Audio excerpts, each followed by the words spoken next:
It's been a minute. Oh, we're back. We back. It feels good to be back, fellas. Your host, Kobe Manzo, with you today. It's been a minute, like I said, over in the chairs. Jimbo, how we doing? In the Sox jersey. Great to be back. How are they doing as of late? Oh, they're doing all right. They won yesterday. Johnny Cueto split the series. Johnny Cueto when they did split the series with Cleveland because the game got postponed today. Also split the series with the Astros. Okay, that's what I was talking. Astros. The White Sox have been playing okay. I want them to be playing much better when September comes around. But, yeah. And how about them Raptors? Our other guests today, Tyshawn. I couldn't tell you anything about the Raptors. You like the shirt? I could, but nothing. I'm no Raptors fan. I'm a Bulls fan. That's all right. But it's good to be back in the studio. Like I said, we finally wrapped up camp here, our 2 weeks of camp. And we're going to talk a little bit about that, talk about camp and just everything that comes with it. Myself, going into camp, made it to day 5 this year instead of day 1 last year. Yeah. Get it all out. Put the clapping. Put the clapping on there. The clap. Yet another ACL down the drain. So probably going to be, depending on when I get surgery, it might be a little bit of a gap in episodes. I'll probably make it work, but it's going to be tough I have to keep my leg propped up after surgery, but tore the ACL, tore the medial meniscus, partial tear in the MCL. Going to work on it, getting it figured out, but that's just a heads up for all of y'all who are not, I don't broadcast it, so we made it to day 5 this year. This is my public announcement, I guess. But other than that, camp, I feel like for us as a whole, we felt pretty good team-wise going throughout it. Our ones on offense look solid. I'm excited to see us hit someone in another fucking color because, man, we can't.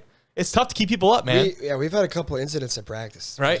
And that's got to be, that's every team across the country, right? It's not very central to Northern Michigan. It's every team, but it's the defense gets riled up. Guess the offense is going to get riled up. It just happens, man. That's how it is. But we've had really good energy.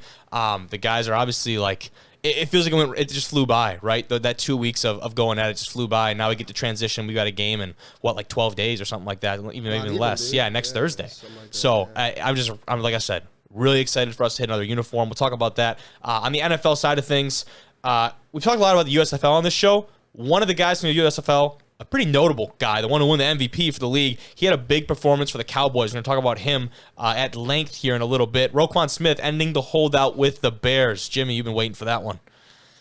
That's big for you guys. And I will say personally, very surprised he's doing that. Very. But I guess linebacker, maybe just not a position where you can demand that type of money that we've seen the wide receivers and some of those other offensive skill guys go and do really the same thing. Moving on, Derwin James, he got paid, reset the market for safeties. We'll talk about his contract, break that down. And Hard Knocks, to me, has not disappointed. Ty, you and I have watched a couple of them. What are your initial thoughts on the series? I like it so far. I feel like it's a lot better than the Cowboys last year. Just because with the Cowboys, like, you know everybody already. I think that's a good point, actually. So you really, I think the highlight of the whole Cowboys Hard Knocks last year was Trayvon Diggs' son. Yeah. But like right now with the Lions, you don't really know these people. Like Rodrigo, yeah, I was just about to say he's a monster. Like you know what I'm saying? And you'd have never known about him. And now like he's gonna be, and now he's like a household name, at least in football. And for people who know football, he's a household name. Because like think about it. Like Jaquan Hardy last year for the Cowboys, like he's a D2 running back from Tiffin. You know what I'm saying? He was cool, but you watching it and you could like I hate to say it, I ain't even gonna say it. You can see it and you like he is not like one of those people who's gonna make an immediate impact for them. You can like. They on there talking about Rodrigo be a 1 if he keep like, you know what I'm saying? Shep, the coach was like, you gonna make me start a rookie? You know like just seeing that, like that all access and like, of course, then you look over at Rodrigo and he's sitting like this. Stone cold, dude. He's just sitting there like chewing his gum. Thanks, coach. You feel me? He didn't even give him a thanks, coach. He just sat and didn't say nothing. So we're going to talk about Hard Knocks, and I think that's what makes Hard Knocks great is not the stars already. We haven't heard really anything from like the guys like Jared Goff or TJ, the guys established stars, right? Barely I think about Swift, those type of guys. But the guys that are the bubble guys, right, that you don't know, the guys that you can relate to, the David Blaus of the world, like those type of guys. That's what makes the show so awesome. We'll wind up our episode with some college football talk. We've got a fun little piece, hopefully if you guys have some good names for us, about some of the wildest NIL deal possibilities, some of the craziest names in college football. I've got a few good ones. Cade dropped me a good one, so we're gonna shout him out at the end there. And then we'll talk a little bit of dark horse playoff contenders in the college football playoff scene. But fellas, as always, you can watch this episode on YouTube. Don't forget if you're watching, little red bar at the bottom of the video there. Skip along to any of those things that you find interesting. And if you can also listen pretty much anywhere. Apple Podcasts, Spotify, you name it. Follow us on Twitter, D1_Rejects, and on Instagram, Division1 Rejects. go and throw a sub. Go and throw a sub on the YouTube. But before we get into any of that, let's talk. I want to talk a little bit of our camp. And we don't, like I said, we don't have to get into crazy specifics. But, you know, the one thing different for me this year than last year is obviously the amount of live periods, right? Mm-hmm. We had very minimal live sessions where guys are being tackled to the ground, and almost none, to be completely honest, right? That's how it's supposed to be. Yeah, exactly. And I think watching that, I think you gain a really good appreciation for the NFL teams and the franchises that can go. Those guys go, like, it's hard to put a number, a numeric value on it, a percentage, but I'd like to say like 85% speed, 90% speed, right? Because obviously you're not going full, or else you'd be bringing guys to the ground. But like, it's hard to put into terms, into a number, but it's very impressive either way to see them be able to compete at that speed, to keep everybody up off the ground, and, you know, just like be able to practice like that every single day. I think you gain a really big appreciation for that when you do that. Yeah, like that's what coaches mean when they say practice like a pro. Like being able to go full go and not put somebody on the ground. And obviously everybody is not going to be able to practice like a pro. Yeah. Because everybody is not a pro. So you see it. No, that's not like me being funny. That's like, you're right. No, but it is funny because you're like, it should be obvious with the statement, but you're right. Yeah. So, you know, like it's been a couple of times I went on the ground and I was frustrated and all of that. But at the end of the day, like you say, like to bring it back to Hard Knocks, you watching them go and you watching them thud full speed and nobody's on the ground. Exactly. Nobody's ever on the ground. Nobody's ever, you know, like. And there's no lack of effort. Like that's not the issue. Like you're being able to practice like a pro. And I feel like that's something that's really, you don't understand the appreciation of it until you see it in real effect. Because like you say, we didn't have many live periods this camp. Like almost none. We had one. We had one literally Saturday. That's what I'm saying. Was the only one. And it was all 2s and 3s. Yeah, I had 5 plays on Saturday. Yeah. That was it. So you really gain an appreciation for it. And I feel like that's something going forward, that's probably what it's going to be for all of football. I'm pretty sure some teams won't tackle until they get to week 1. That's a crazy thought. Which is so crazy. That's a crazy That's thought. so Because you got to think about it. Like, think about it like when you was in high school, your freshman year of high school, how many times did y'all tackle? Like every day. You feel me? And then by the time we got to our senior year. Yeah, I wouldn't say every day, but damn near. It felt like. But then by the time we got to our senior year, we were never tackling anymore. And because of the rules that got into place, you had, I believe, at least my senior year of high school, there were 2 days of the week you were allowed to tackle, to actually do tackling drills, and it was only for a certain block of your practice. And now the question that obviously comes with that, who the hell is monitoring that? Right? Nobody. Besides if a kid goes home and snitches to the MHSAA or whatever, your state association, like, no one's going to be monitoring that, but those were the rules that were set in place. And obviously, as a coach of any type of respectable program, you're not going to go and break those rules. So it is interesting. That's where everything seems to be trending. But another thing that, at least dynamic-wise, was interesting for me to watch this camp is that, for those who aren't around our program, we had, like, at one point, 5 new faces helping out with the coaching staff.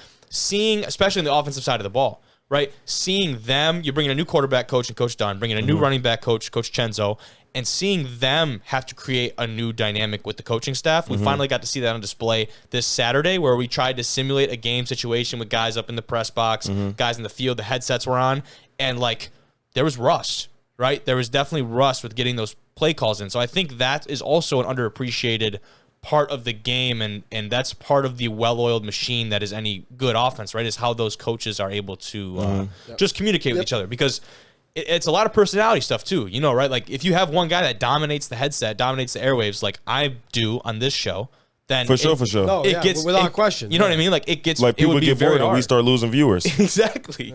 So it would be very hard, like for someone like that. Now, obviously, that's why you have an offensive coordinator, but For sure.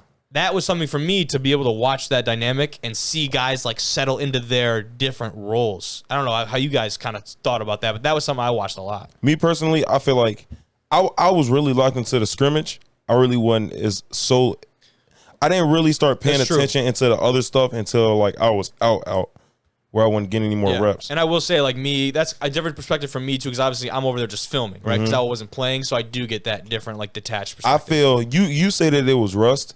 I felt that personally it went pretty smooth in my estimation, as far as like it got better as we went on. Yeah, as we went on, like getting subs in and out, getting the play calls in, you know what I'm saying? I feel like I don't think it was necessarily I can't say because I really wasn't in tune with it. I don't think it was an up top issue.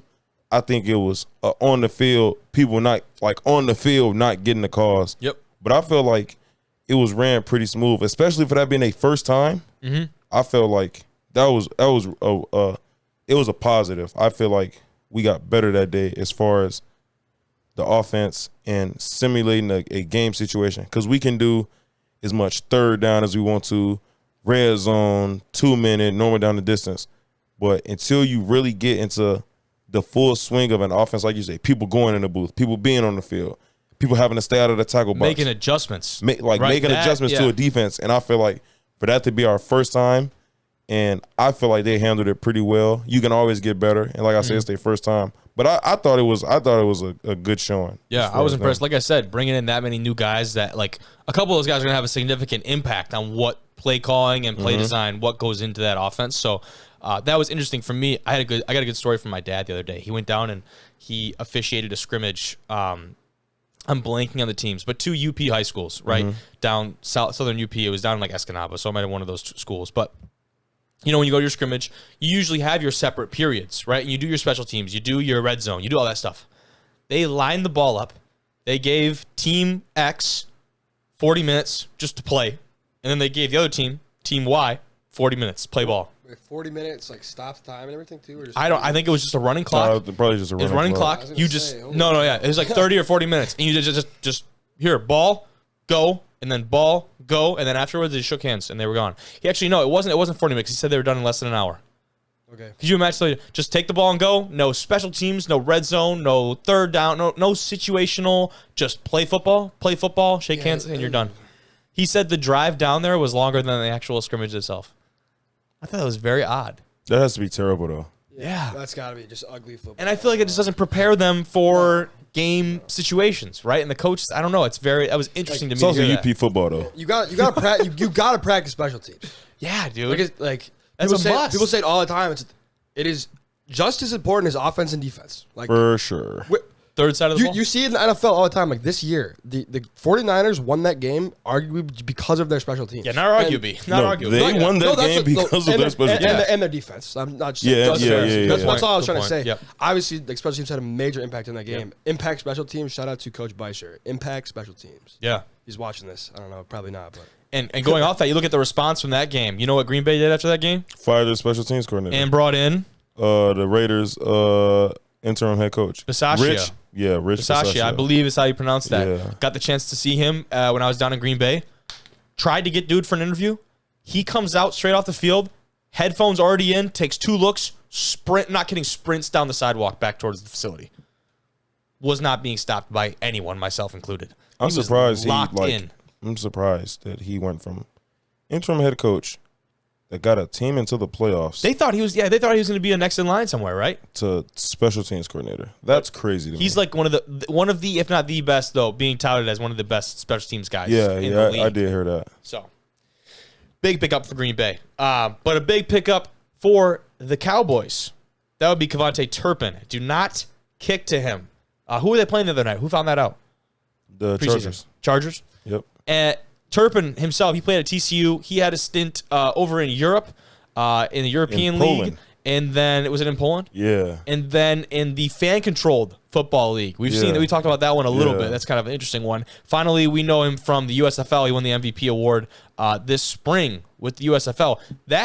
Just putting that in perspective, this is like a whole year, potentially, assuming he makes a 53-man roster. This is a whole year of football he for made the this dude. 53-man roster. I mean, there's still a lot of cuts still got to be made, but he's put himself in a very good position. He's 2 returns in one game. He's become the number 1 kick returner. Like, he's put himself in the door. And you know what's crazy? I didn't want to jinx him. I have known about Kevontae Turpin for years. Really? He was a killer at TCU. I didn't know him. Killer. You think TQ was little? Kevontae Turpin was probably 140 pounds. Are you serious? Dominating the Big 12. He was a killer. And he got an assault charge. Oh, okay. Coming out into the draft. I did not know that. You know what I'm saying? Just dropped his... He probably, me personally, I don't think he would have. It was divine intuition, I think. Is that intuition? Intervention. Yep. Yeah, divine intervention.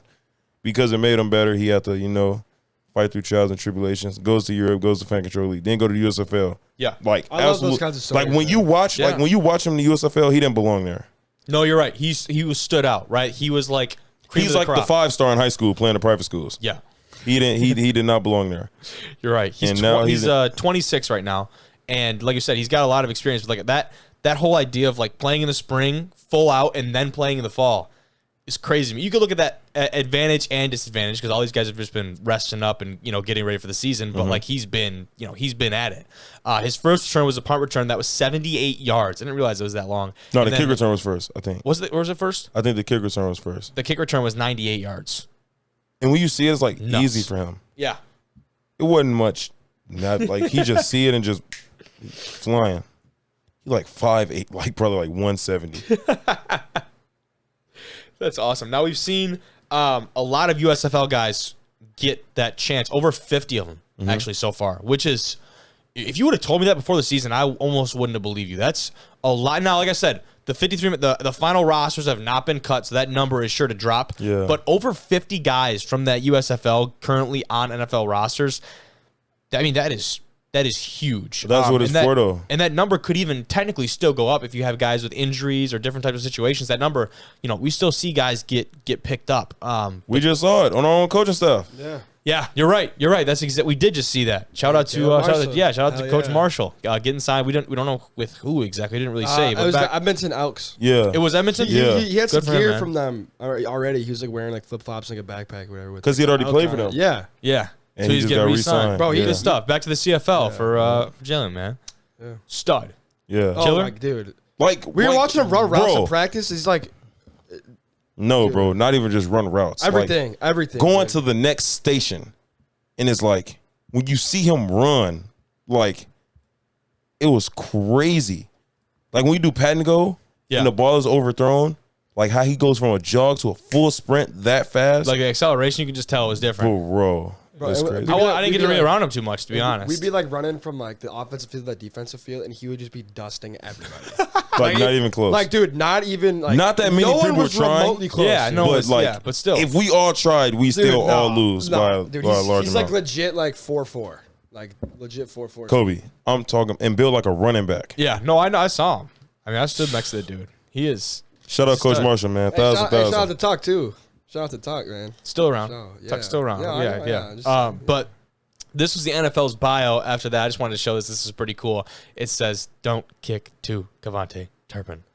It's pretty cool. There's no way he doesn't make the 53. I know, yeah. If you get to be the banner image for the NFL account and you're their bio, I'm with you. I hope to the Lord that you do not get cut. Because that would be a bad look. He is locked in. Because if he gets cut, who's ever first on the waiver order is going to pick him up. Yeah, no, that's very true. You're right. If he gets cut, worst case scenario, he gets cut. Someone else is picking the dude up. He's going to be playing football somewhere this fall. Good for him, man.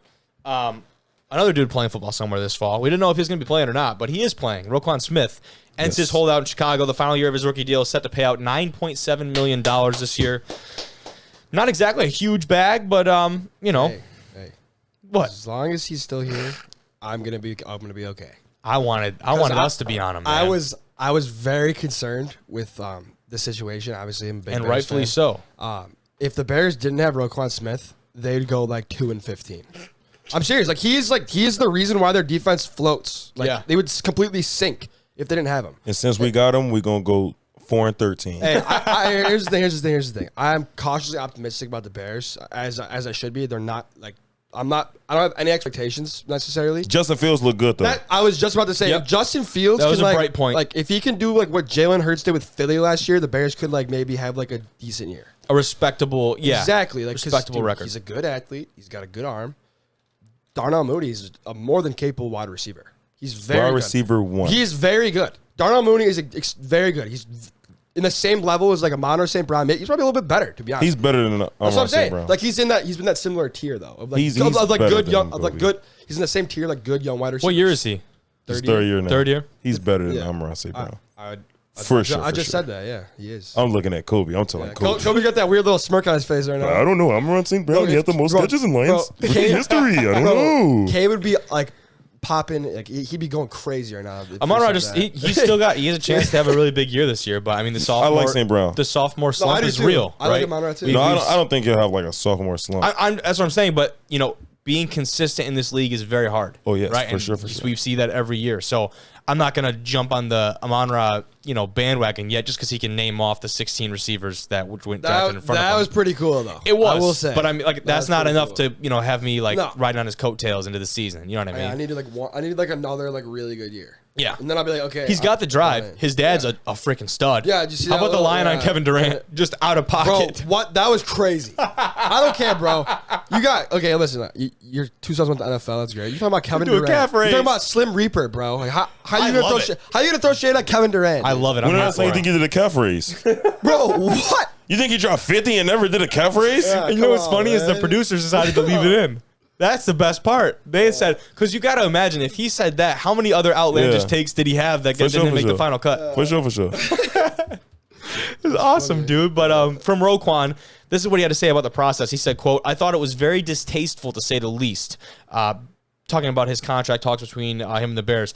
"It wasn't what I anticipated, nor what I expected from the situation, but I'm grateful for the fans, all the loyal fans, and everyone, the players as well, in the locker room in the city of Chicago that stood behind me throughout this process. It means a lot to myself. But now I'm just shifting my focus to the season and more so just focused on being the best teammate I can be to those guys in the locker room." Couldn't think of a better A+ answer. Could not think of a better answer. Even if he's absolutely pissed off, and that's an answer that he probably just rehearsed, but that's the right thing to say in this situation, and you just hope that everything goes according to plan this year and he gets paid. Yeah, and when you think you're being undervalued by your team, it can be very frustrating, especially financially for Roquan Smith. Like he deserves to get paid because he's a really good player, and he's proven that he's a really good player. However, he put the team before himself. Yep. He's bought in, man. He's obviously bought into his team and his teammates, and he wants to be the best player he can be for his team. And even if he's not getting his paid as much as he think he should be, he's still going to do his best for the team regardless. And that's why I like Roquan Smith so much, dude. Yeah. That's just it's so refreshing to see in the NFL, because contract holdouts are real, and I don't blame people for holding out in contracts when they think they should be getting paid. But it's just good to see that there's people that still care more about their team than their own financial situation. Yeah. And reading this article, I guess he didn't have an agent through this process either. So he was kind of navigating these waters by himself. And that was something he got grilled on, was does he regret not having that because maybe an opportunity? He said he didn't, but I don't know, man. Yeah. That's from what I saw, it's a very specialized area that's why you hire someone like that. From what I saw, it was the contract offer that they gave him was backloaded. Yep. So he wouldn't have much money up front, and then say he God forbid he gets hurt and then they cut him. You know what I'm saying? How much money of that money is guaranteed? All of that stuff. Yep. I think, to me, I'm gonna be 100. If you are a top 15, 10 player at your position, I don't necessarily think you need an agent because you know your market. Because your play should probably speak for itself as well, and you can compare yourself, eye to eye with X, Y, and Z players. You feel me? So you know the market. So I feel I don't think that really hurt him. It's interesting because could it have helped them? Of course, because they are literally professionals at that. But I feel it wasn't they went in there and gave him an offer and he was Fred Warner got $30 million, I want 60. I don't think it was one of them. No, it wasn't. I just think it was. Yeah. He's literally looking at other people's contracts, comparing it to him, comparing to how he views himself on the defense. If the Bears lose Roquan Smith, we have fallen into Detroit Lions poverty franchise. Worse. You can't let a guy like that go. You can't. You cannot. You can't. Yeah. He's the best player on the team. He's the backbone of the franchise. He's the best player on the team. And he's a first round pick. It's not even close. When he the 6th pick in the draft? Yeah. I don't remember. He's literally giving you everything you ever asked. Everything. And all he asked for was a little bit of money. Bro. And y'all looked him in the face. We'll give you $17 million in 2028. Oh my God. That is crazy. Come on, bro. That is tough. Get it together, Ryan Poles. That's tough to hear. Hey, if you give Roquan Smith 5 years, $85 million, he's signing the contract. Yeah. He's not gonna get 5 years, 85. I would say that's what about that's a lot didn't of money. Bobby Wagner get 6 years for $90 million 4 years ago? 3 years Derwin ago? James just got 4 years, 76.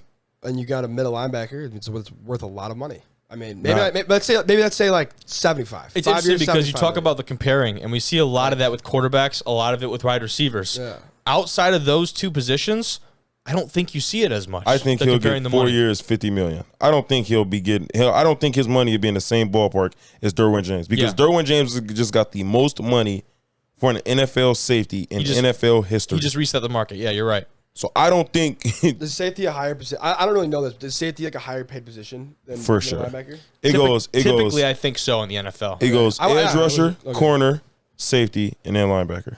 It ain't interior lineman. Yeah. So I guess we can go right into the contract then. The contract is 4 years, $76.4 million. Like we said, it resets the markets for safeties. That's $42 million in guaranteed money.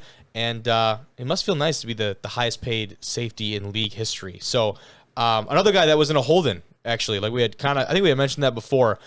That obviously ends his hold-in. He, he's a dude, and I guess he probably deserves that money. Would you put him at that number one spot right now in the league? Yeah, he's the best safety in the NFL. Yeah, he's getting paid like it, so I would imagine so. My opinion, he's just so versatile. You can literally go put him at corner, and he'd be a top 10 corner. I've said that from the podcast too. I think he's the best safety in the league. I said it probably too. When we're talking about Minka Fitzpatrick when he got his his deal or whatever, is like I said that too. Derwin James was like the best, and I think that's another reason why I think the Chargers are going to have a great season this year. You got guys like Derwin James, J.C. Jackson in your defensive backfield who are just that's clamps. true. I forgot about J.C. Like, and then you got Bosa and Khalil Mack off the edge. Like, dude. That is a AFC Championship roster, maybe Super Bowl roster. You need that defense in that division. Are you kidding me, dude?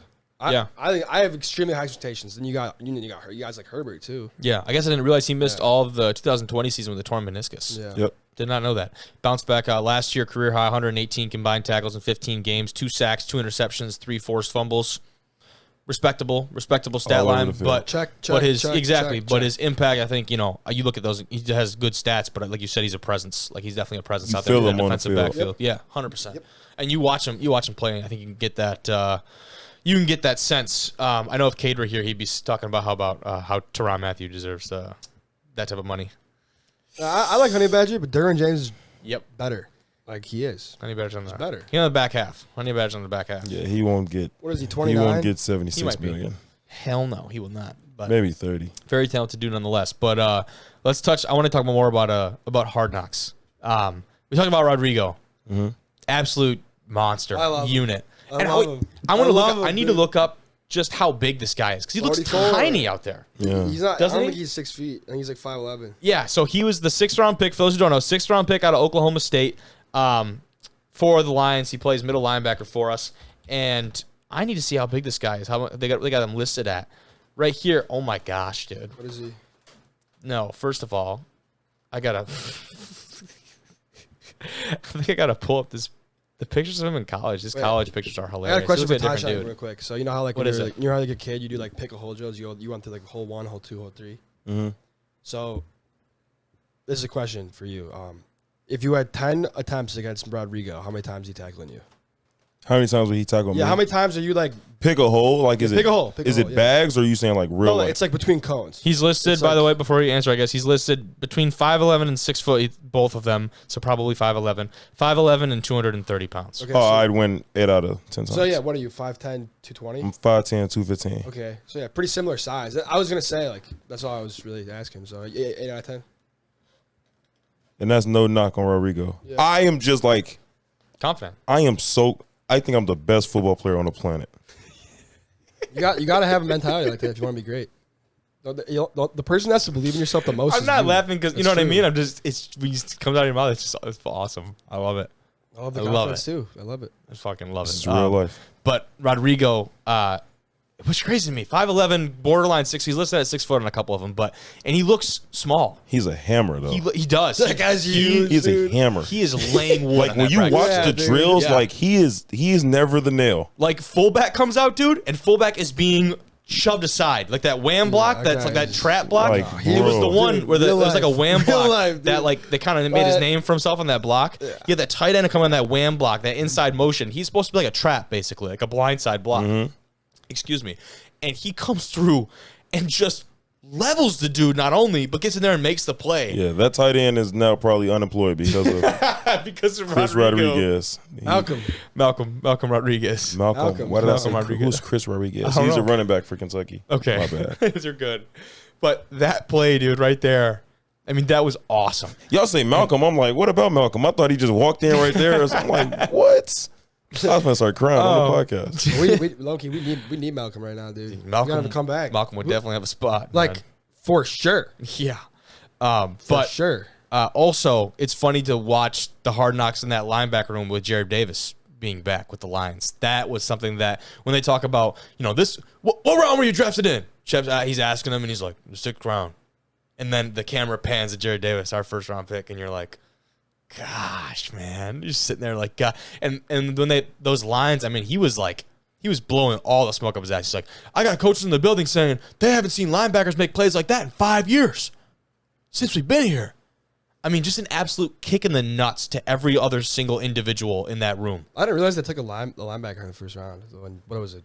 When did they pick Jared Last Davis? year, I think, Last wasn't year. it? It was last year? No, 2 years ago. Because I know it wasn't this year, obviously, because they got Jameson Williams and Hutchinson. So Hutchinson was this like, year, Panay last year. That's probably not good. I don't know who Jared Davis is. If he's like, yeah, because he was with us. first-round pick. It would have been at least, it might have been 3 Maybe I years ago. should. Maybe it I would have should been know like who 3 he years is. I ago don't know. because he was with us for a couple years and then he left and was with, I believe, Jacksonville, and we just re-signed him. I want to say he was with Jacksonville. I could be wrong on that one. But he came back. And so to be in that room, I mean, that's got to light a fire under your ass, though, I imagine. So hopefully we get a little bit of elevated play out of those guys. I'm excited to see where his storyline goes. Another episode dropping in a couple days here. I saw him tweet out, or actually it was his girlfriend that he had posted on his story because I follow him. And it was like him grocery shopping with the HBO guys following along with the cameras and shit. Rodrigo? So, yeah. So we're gonna get more. We're gonna get more Rodrigo. We're gonna see what he's eating. I'm gonna be on the Rodrigo meal plan here pretty soon. It sounds like. Yeah. Hey, speaking of grocery shopping, I need it. saw Branch at Meyer today. Speaking of grocery shopping, Did you? Shout out to Branch. Yeah. Speaking of grocery shopping, I ain't been grocery shopping in months. MP baby. I got Northern 4 Lights eggs. Dining. I got 4 eggs and jelly in my fridge right now. I got You really don't keep it. You don't snack at all. You got a little something. I got $1.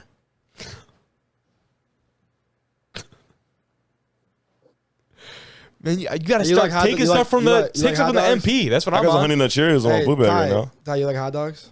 Hell yeah, yeah. I got like a 50 pack of hot dogs. Because you want it?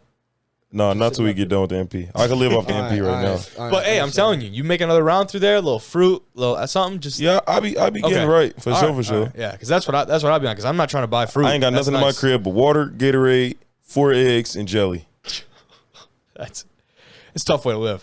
Trenches. That's a tough way to live. I got a PS5 though. And two dudes that are about that life.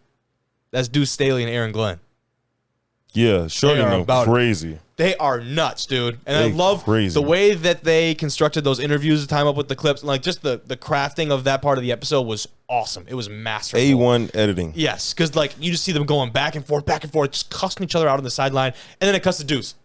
That's my motherfucking dude, man. I love that dude. And you're like, are we? Is this the same dude?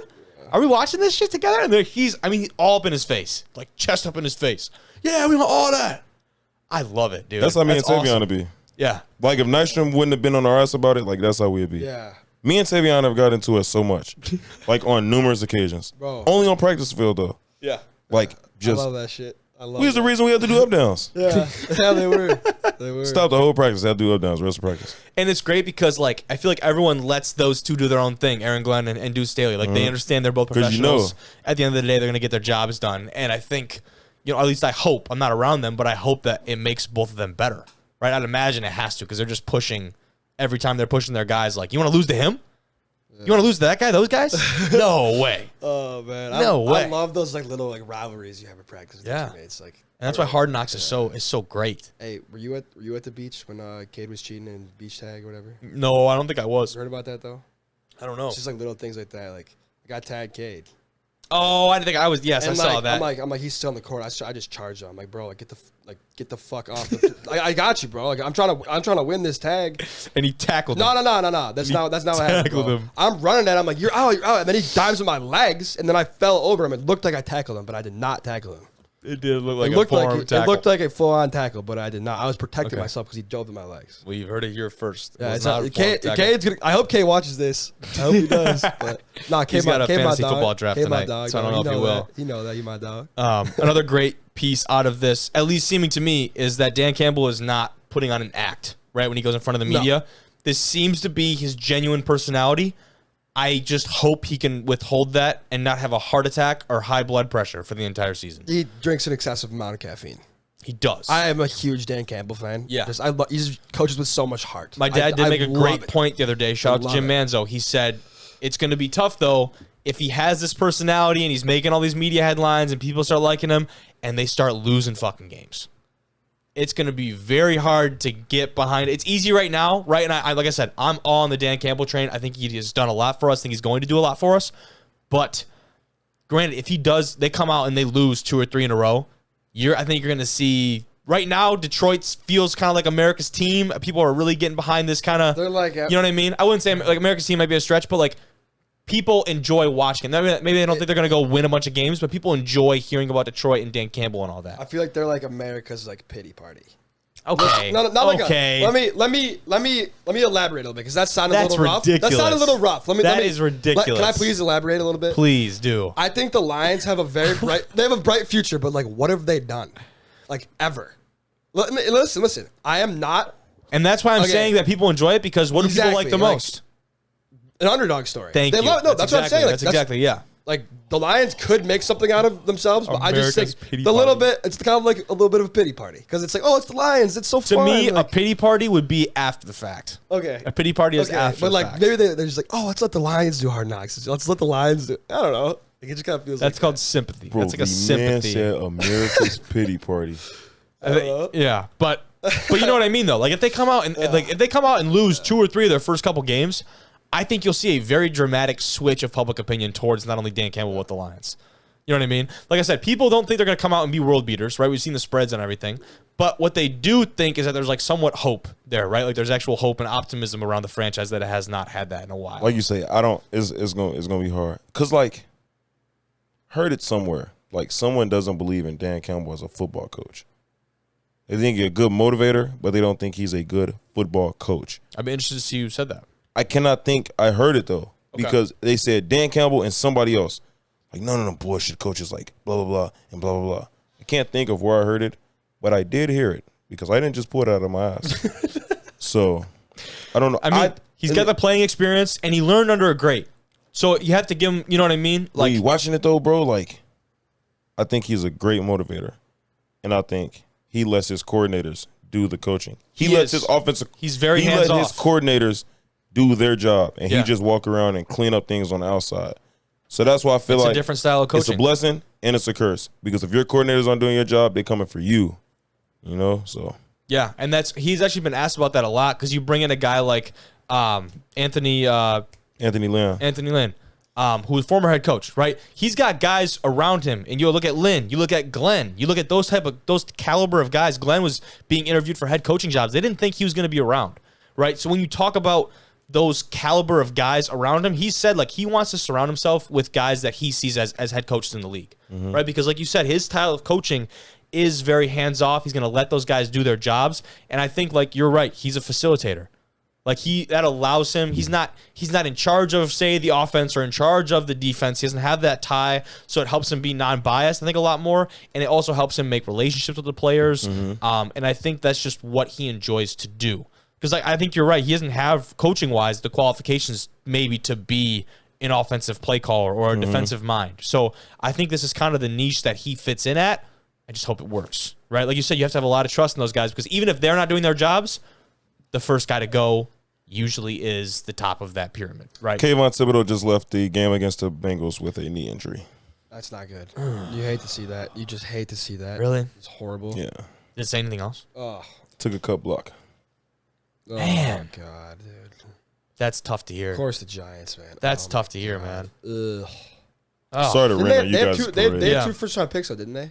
Yep. The Giants. Who else did they get? Kayvon Thibodeau, Evan Neal. Yeah, that's right. That's right. 2 top 7 picks. Yeah, that's right. That's crazy. Evan Neal, they've been kind of ripping on. The Bears. They've been kind of ripping on Evan Neal.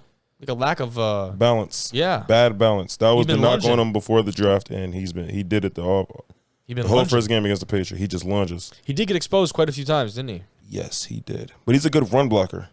But like when he gets to go downhill and go run at a motherfucker. Because he's an athlete. But pass blocking, they say he got bad balance issues. They say that was the only knock on him coming out of Bama.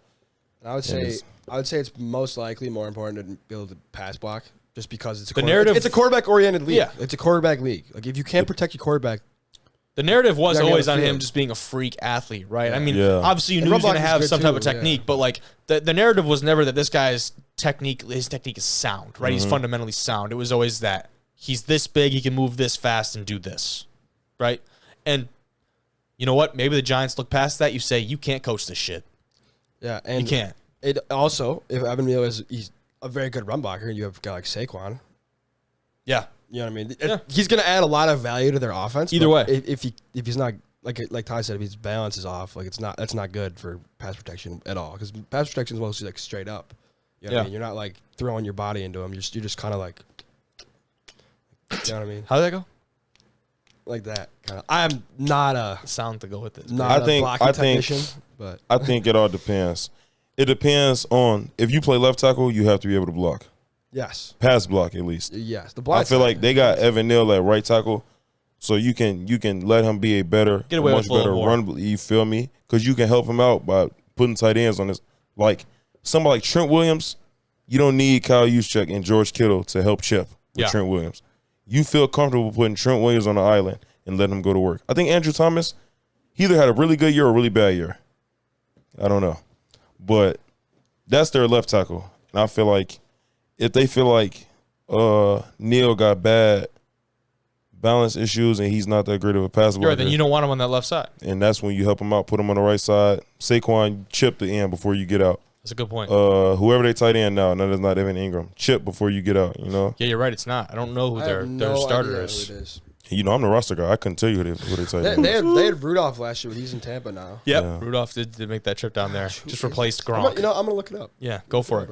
But speaking of value, let's talk about some college guys that could add some value to some businesses, potentially. I think we should lead with Cade's pick. Okay, go ahead. Cade had a good one. Cade had a really good one, and I hope I'm not butchering this name. I know who he picked. Blazin Lono Wong, defensive end, Arizona State. That is so funny. His name is Blazin. Blazen. I'm just, like I say, I'm assuming it's Blazin. Hopefully I did not butcher it. I'm sorry. But man, the opportunity with Buffalo Wild Wings presents itself immediately. For sure. Doing the Blazin challenge with Blazin, that would be, dude, that's like a TikTok waiting to happen. Hashtag Blazin with Blazin. Okay, that could be taken the wrong way. No, when you said that name, I was thinking something else. I was thinking something else when you said that name, but yeah, I don't. When I said it out loud, I thought about it differently.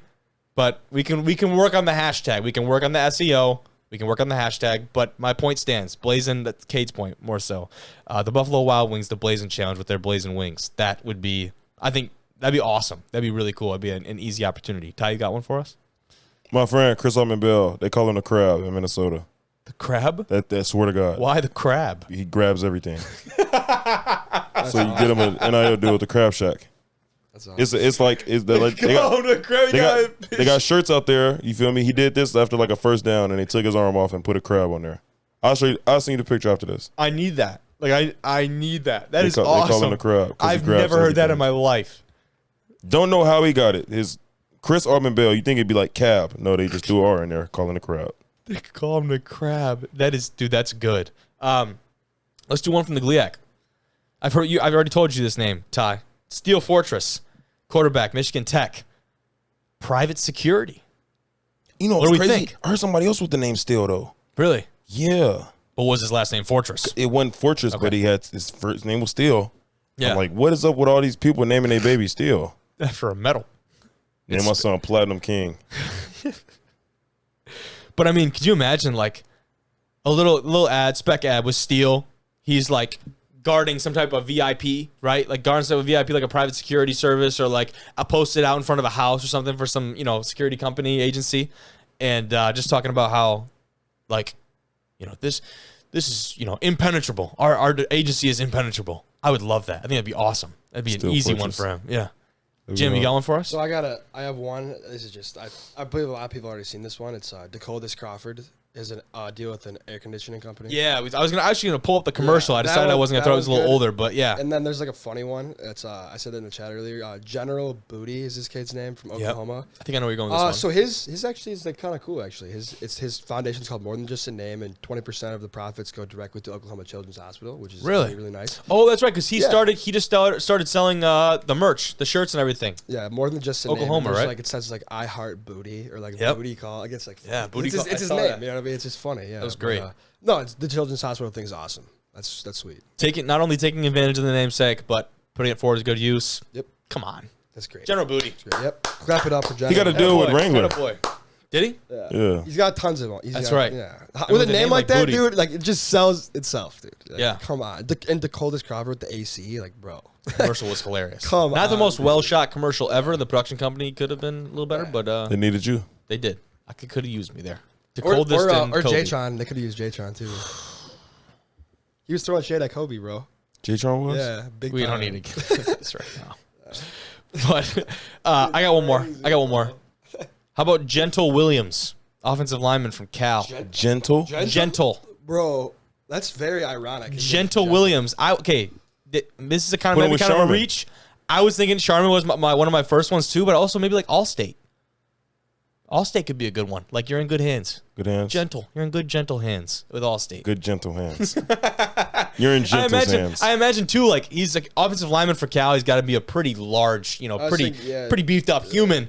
And like, what if just a real soft spoken ad, like tissue, Allstate. toilet paper, Yeah, like gentle. maybe like I don't know. Yeah, I love it's it. like cozy blanket or something. Yeah, that would be great. Gentle. What if he's wearing like a snuggie?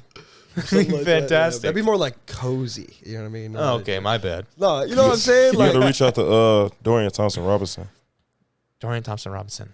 Why do I know that name? They call him DTR. Give him an NIL deal, D1R. That'd be Replace pretty the cool. one with a T. That'd be pretty cool. We could do a little different design, You little know what I'm graphic. saying? It'd be hard. That'd be sick. We are gonna, and I guess I don't want to, I don't know, I haven't made it official, but I'm gonna make some. We're gonna get some merch made. We're gonna do have some D1R athletes this year. hey, we got to get Nate That's the Dogg a plan. shirt. Can I be one? Yeah. Dying. You can be a D1R athlete. You gonna pay me? I already told you. I ain't paying you. I sign off my name, image, and likeness. I ain't paying you. I'll We're gonna do sell my we'll soul. have some other incentives in it with like a Yeah, little we're- T-shirt and dude, some merch and We stuff like are that. Division I rejects. Yeah. That's exactly what we are. You know what I'm saying? Like, sure. yeah. That's exactly what we are. I'll put you on my cleats. Oh yeah. I'll write D1R on my cleats. We could get a logo. We could get a logo put on your I'm cleats. dead ass too. I know you are. 100%. We should get stickers too and put them on our helmet. I don't know if we can do that. Okay, but- that's No, that's probably, illegal. We definitely can't do that. That's probably Sorry, not I'm just legal. I'm thinking what I'm saying or saying what I'm thinking. Yeah. Sorry. Thinking what I'm saying. You're doing a little bit of both. Same but thing. Yep. I've got some stuff for us to react to. A couple of funny videos. That is like so dumb. Did you see this? Bro, what? Shut All right, up. hold on. Is this a university? We're gonna rewind. That is this. Florida State. So hold on. Really? So this video, you're right. This is the Florida State Seminoles. No, They're coaching a new way to catch punts, and I can't lie, fellas, I have not seen this one before. What? Going to catch the punt, super soaker right to the mouth. That's funny though. The way he does it too, you can tell they've been doing this. This is not new to them. That is so funny to me. He is really holding that. So guy. is that really as simple as it would seem, just simulating elements? Or is it all just about the distraction? That Like, what helmet is probably so hot and probably stinks so bad. That's brutal. I'm just sitting here watching it. I know and it rained enough in Florida for you to just go out there and catch punts in the rain. Yeah. But no, you need to they could simulate have it. they could have got a hose and just had the hose in there. You know what I'm saying? But what fun would that be, though? Yeah, let's get a super soaker and just squirt them in the eyes. That's what I'm saying. Because that's no. That, dude. I love that. That is why they'll win 4 games this year. Who's their starting quarterback? I could not tell you. Dude, I feel like I could not tell you. Genuinely could not tell you. I don't really remember a quarterback they've had since Jameis. Are you truly, serious? I truly like remember one. Like guy, like, I'll Number never forget who 13, that guy I is. just can't think of his name. I think that's the starter. Mackenzie Milton? Wouldn't No, he play there? he went to yeah. I thought he played there. He did go there. He was at UCF Yeah, he before. Yeah. Yeah, I remember. Mackenzie- I remember Milton. him actually. Milton. It's Yeah, something I remember Travis, him. number 13. I think that's their starter. Yeah, I really could not tell you. They might be in for a rough season this year again. Oh, they will Yeah. be. Didn't they lose to Jackson State last year? No, they didn't play. Oh, Jackson State. No, they lost to Jackson State. Jackson State beat Florida State in Tallahassee last year. They didn't play Jackson State. I don't Yes, know. they did. Jackson State beat Florida State last year. I promise you they did. It was like the biggest upset in college football last year. They won on like the last play of the game, too. You don't remember that, Tajon? Jackson State went into Tallahassee and got paid like a couple $1 million, and they lost. Florida State lost. Yeah, they beat them 20-17. Yeah. That's ridiculous. Jackson State? Jackson State, bro. Yeah. Crazy. Like, that'd be like if Illinois State beat Wisconsin this year. Yeah, he's not wrong. Like, that is ludicrous. I thought it was somebody else. No, dude, it was Jackson State. I remember watching that. I was like, no way. Like, No. bro. Because they went on like some last second touchdown. Mm-hmm. Yeah. That's I remember. unreal. I didn't think it was Jackson State. Yeah, that's wild, dude. Yeah, stuns them at the buzzer. I mean, on the final play of the game, it looks like they beat them on the final play. Why did I forget that too? I didn't think it was. I thought it was somebody else. Jacksonville State. It's Jacksonville Jacksonville State. That's State, not different. Jackson State. That's I different. was gonna say it's no. Yeah. I know Dion did not go to Florida I was State and gonna say, beat them last year. that's why I was really Jacksonville, confused. It's okay. Jacksonville State. I was I'm gonna like, say, I forgot my to know bad. that. My bad. I'm like, because I started feeling like a dummy. I started saying, bro, I thought I knew everything. JSU. Shit, my bad. That's all right, dude. I got the Jackson part. I was really confused with that for a second Bro, too. I don't- Because I feel I like I thought would it was a remember that. red Hey, that's my team. bad. That's my bad. You're all That's my right. bad, guys. My bad. You're all right. My bad, yo. I've got another great video for us right here. Potentially the coldest kicker in the NFL. Who? A favorite of mine. Finna get Rodrigo cut. Blankenship. What are you talking about? You don't know who this guy is. Rodrigo Blankenship. Rodrigo man. Blankenship. He ain't getting cut. What? Bro, his Especially job not was after a- rolling up like You this. are crazy. His job was in jeopardy On last the year. Heelys? This is the dude that comes out in the press conference and talks about how he likes building Legos. They asked him like how he was going to celebrate, like contract or whatever it was, and he said, "I might go home and get a new Lego set." I love this dude. I love this dude. That's awesome. He's just Look at that chilling, man. effortless. And then he gets this little second get up into the Healy again. If you were to go, we'll say hypothetical, or say you get to the league, right? You bring out any crazy style like this or what? You got anything go to like you've been saving up? I feel like you have to have something in the back of your mind that you're like, yeah, I would love to do this, coming down like the entry or whatever. Nike Tech Crocs and a fitted cap. That's it? That's No, me. that's the usual. Yeah. That's me. I just got to be myself. I wouldn't go up there and be like, I'm gonna That's start. fair. Let me start wearing high heels. You could get you probably get some crazy Crocs though, or what? I got some crazy Crocs already. But I'm talking money, like you probably get the more like money I get, I would start getting the crazier Crocs. I would say you have like your little gibbets or whatever, just be straight diamonds or something. Be nuts. Don't give me no ideas. Just studded Crocs. But I'd have to get them like melted into the shoe because I'm not going to be losing no diamonds because the gibbets fall out easy. You just put it in your forehead. Nah, not that far. Not that far. I love my face too much. You could have like a. I was more worried about my face after the scrimmage than like my well-being. Why don't you tell them what happened? So, in one of my 5 scripted plays, the very last play, I get thudded up, and my visor clip hits me in the face and cuts me open. Face immediately swells up. I look like a boxer in like the 9th round who's getting brutally beaten up, who's like on his last hurrah before he gets knocked out. Just took a right hook or left hook, I guess. Yeah, it would be a left. It'd be a left hook. I thought my face was broken. I'm walking off the field. I'm like, bro, I touch it. I take my hand off. It's just blood. I'm like, no. My face was swollen like I got. I'm pretty sure a lot of y'all don't know who Martin is, Martin Lawrence. I look like Martin, the episode he had the allergic reaction. I don't know who that is, but I can just picture it. Look up Martin allergic reaction. Yeah. You're gonna you might pee on yourself. With the Band-Aid on his face and all, everything. Bro, I had a Band-Aid. I had the Nelly Band-Aid going. It was a big ass Band-Aid too. Do I want to put this up here? that's how I felt. I'm like that's probably how I looked. Do I want to I'm like in the middle of practice. I walked up to Kobe like, Kobe, can I see your camera? I gotta see how bad it is. I was genuinely scared. this? That's how I felt. Are you serious? That's how I thought I probably looked. Jimmy. Oh my God. That's how I thought I looked. I didn't know. What the hell Bro. is that? I ain't know. I feel it like on my What? face, and I What feel show it's is this? Martin. It's just called Martin? Yeah, Well, have I never seen this before? this is the greatest show ever. What happened in this show to have him looking like this? You got beat up. No, he did not. He fell into like a radioactive vat. He had to have. Yeah, That's just deformity. That's I think, ridiculous, bro. like a mask or something. That's awesome. Oh my gosh. I didn't know. Like I was so scared I was gonna But- have like a Ed and Eddie lump. That's Tom that's and a Jerry. good. The Ed and Eddie The reference is sound good. effects, The too. Oh my Ed and Eddie goodness. with the board, that like Yes. that one plank that they smack each Yes. other with. Woo, bro. I ain't know. I was scared. Awesome. We'll finish it off. We wanted to talk some playoff contenders, college Yes. football. You Yes, brought it up, Lord. so I gotta imagine you got a good one for us. Yes, Lord. Who's taking it? USC. Really? I think USC gonna get in. I'm not high on them like that. Cause look, all right, I'm you look not at the high top on four. them You like look at the perennial top four. Like my top four. Alabama probably won. Okay. Ohio State, Okay. Georgia, Yep. and probably Clemson. You know what I'm saying? I think that was like when you look at like the AP stuff. I think that pretty much lines up with a lot of their. I don't see nobody in the ACC beating Clemson. Yeah. Nobody not named Alabama is beating Georgia. Nobody in the Big Ten is beating Ohio State. And nobody not named Georgia is beating Alabama. So I feel like they'll get in. I think Michigan will be solid, but I don't think they'll be enough to knock off Ohio State again. Who in the Pac-12 is going to beat? Think about who USC brought in. The reigning Biletnikoff winner, Yep. a top five That's maybe top Addison? three. Jordan Addison. Jordan Addison. Yep. Maybe top five, top three quarterback in the country, Caleb Williams. The number one That's ranked right. receiver in the 2020 class, and blanking on his name, but he transferred from Oklahoma too.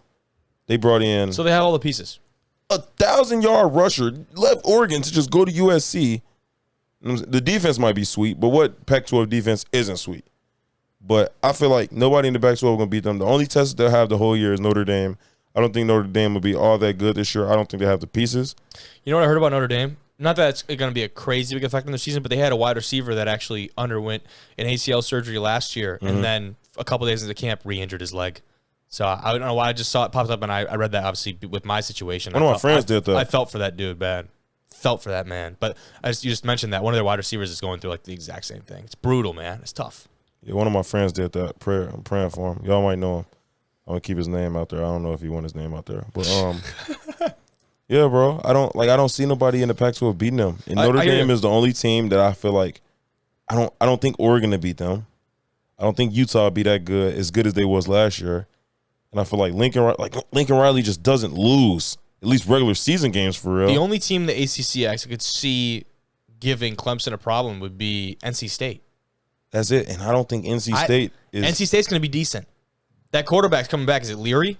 Yeah. He's a stud. Clemson is going to be more than decent. They are going to be more than decent. But And I if think DJ NC State's going to be legit. DJ Uiagalelei, Uiagalelei. if he like shits the bed, it'll just be Trevor Lawrence and Kelly Bryant all over again. Oh yeah, Kelly Bryant. I remember that. Kelly Bryant. Dude. He was a starter, the bridge starter from Deshaun Watson to Trevor Lawrence. Oh, I see. And So you're just saying whoever's behind him is going to come in and carry Cade the Klubnik, torch. I think is his name. He was like the number 2 quarterback in the whole class. He'd be the one to come in after DJ and just carry the torch. Let DJ have a poor first 2 outings. Gone. Over with. See ya. Because he came in against Notre Dame, right, and had a really big game, like an overtime game, right? DJ did. Because Trevor Lawrence he was hurt. And people were like, oh my gosh, who the hell is this guy? And he going past for like 300 yards. Yeah, bro. And they barely lose to Notre Dame. And But it was like almost a moral victory. I hate that term, but it was almost a moral victory for Clemson. it was like Clemson, Yeah. they was not sweating it. No. And then they go back and kill him with Trevor Lawrence. So then everybody last year was like, yeah, DJ going to be a Heisman contender. They going to be this, they going to be that. And DJ was horrible last year. Yeah. Like, quite frankly, horrible. He struggled for I'm sure. pulling up his stats right now. Actually, for you guys see, I did not know Hunter Johnson went back to Clemson either. What? He left Northwestern and went back to Clemson? Yeah, And I did not know that. Dude. I did not know that either. He NC struggled State at beat Northwestern, Clemson yeah. last year, too, which is worth noting. But like you said, different squad. But worth noting. Like I said, it's not gonna be as easy of a route out of the ACC as I think it has been. I think Miami be decent this year too. You think so? With Cristobal. Cristobal a really good coach. He is. But we spent too much time on mine. Who is yours, Kobe? If you had to choose one. You know who mine is? You finna say some bullshit. He's gonna throw State in there. I'm not gonna throw State in there, although I would really love to see them in that position. Again, State's not my pick to clarify, but I think Peyton Thorne's gonna have a breakout year, and I think last year he had a very good year, and he filled up the stat book very well, and I don't think people are giving him the same type of hype as some of the former Michigan State quarterbacks have had, maybe because I don't know why. To be honest, not flashy. Yeah, I think that's what it is. He doesn't make flashy plays like that, but make the right plays. He's got flashy receivers, man. And I played against one of them in high school, Trey Mosley. Let me tell you, we're up. I don't know. I'm getting sidetracked as hell, but we're up 14-0 against West Bloomfield my junior year. I had 2 touchdowns in the first quarter, and I'm sitting there and I'm like, we might do this. Like, this team was crazy. Like, we had no business beating them. I blink, and it's halftime, and we're up by 3. Third quarter over, Trey scores 3 touchdowns in the third quarter, and they just took it, and they just ran away with it. Dude, it was like a man amongst boys. And, like, I'm not going to say he's not even their wide receiver 1, but I'm just saying I have the experience of playing against him. But Keon Coleman is going to be really big for them. And Jaden Reed and they got Naylor, too. Reed and Naylor. Is Naylor still there? No, Naylor left. Naylor's gone. But Reed is back. Reed is back. Jalen Naylor declared for the draft. Yeah, but Reed is back, and he's going to be a huge piece for them. I think he'd probably be a Biletnikoff finalist. I think so, too. I think he should be, 100%. He's a really good punt returner, too. Yeah, he's just an athlete. Very good punt but anyways, getting away from State. The Bears. Who do we think? Baylor? Shut you crazy.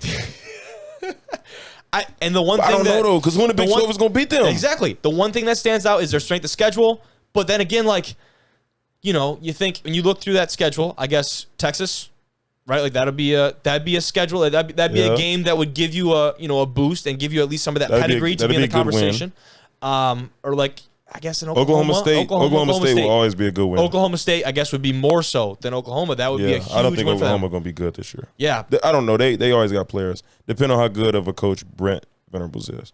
Yes, very true. Very true. But doing my research on them, I don't know their roster top to bottom. But when you just look at literally roster from year to year, a huge part of their both offensive and defensive lines are back. They lost their starting quarterback, though. They did lose their starting quarterback. So that's tough. But I feel like that's the same thing with just like USC. Just strength of schedule. Yeah. They in a weak-ass conference. But when you do look at that schedule, like I said, if you can pick up wins over Texas, over Oklahoma State, and I'm sure they've got those marked on their calendar. I don't know what the rest of their schedule looks like. I might actually pull it up because I'm very interested now. But if you can bring home some of those larger pedigree wins, I think that would be huge, man. You don't like that pick or what? No, I respect it. This is a lot of the same points I have for USC. It's just you got a good core and a weak-ass schedule. Yep. So, on paper, you should win all of those games. So, I'm not mad at the pick at all. So, like I said, Texas would be a big one for them. Oklahoma State, obviously.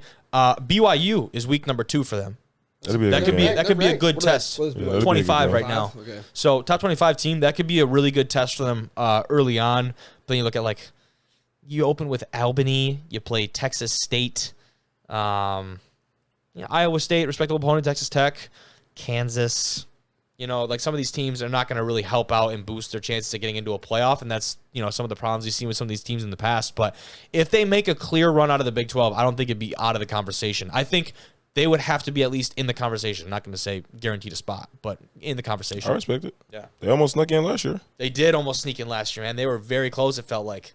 I don't know how real that possibility was, but it felt like they were right there. Oklahoma State. If Georgia had lost, Baylor probably would have got in.